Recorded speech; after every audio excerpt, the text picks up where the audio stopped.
好啦，今日咧我哋就講錐體嘅表面面積。咩叫表面面積呢？例如我而家手上面呢一個直立嘅正方錐體，咁佢嘅表面面積呢，就係佢外面所有嘅面積啦。例如我哋而家見到呢度有一個三角形啦，係咪？佢有幾多面呢？一、二、三、四面，再加上底下嘅一個正方形，咁佢哋五個加埋呢，就係佢嘅表面面積啦。咁如果我將呢個錐體沿住啲線界開嘅話，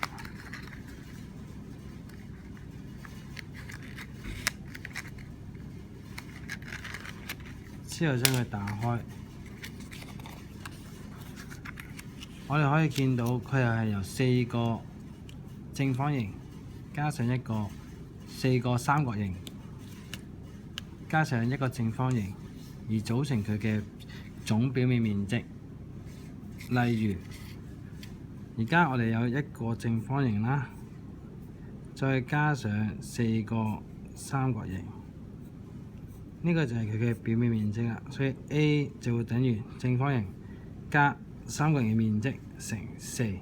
咁如果呢個正方形呢條線係2 cm 嘅話，咁正方形嘅面積呢就會係4，再加上4乘三角形嘅底係2 cm 啦。佢嘅高假如係3 cm 嘅話，換言之，三角形嘅面積就係底乘高再除2，所以個答案你揀咗之後就係4加12啦，就係16個 cm。記得面積係2次方。好啦，講多一題例題啦。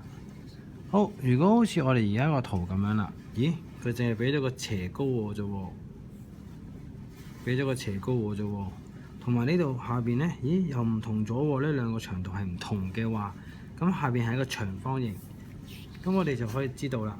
咦，咁呢個係一個長方形加上兩個一樣嘅三角形啦，再加兩個唔同嘅。OK， 咁假如我哋叫1號啦，呢個叫2號啦。咁1號係點樣嘅呢？1號我所講1號就係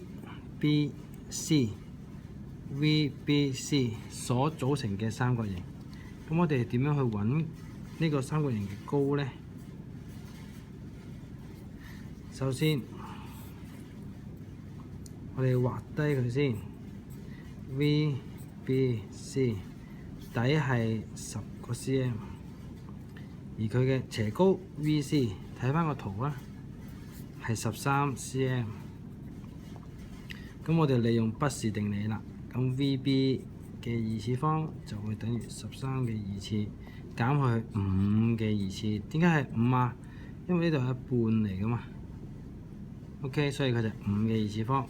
所以就169減25啦，等於144。VB 嘅2次就等於144，所以 VB 就會等於12個 cm 啦。一樣嘅方法，我哋揾2號嘅時候，我所講嘅就係 ABV 呢一個三角形啦。AB 12 cm 啊嘛，12 cm。所以換言之，一半就係6個 cm。所以假如呢度係 VN 嘅話，sorry 呢度唔係 B， 呢度改晒佢做 NM 先得。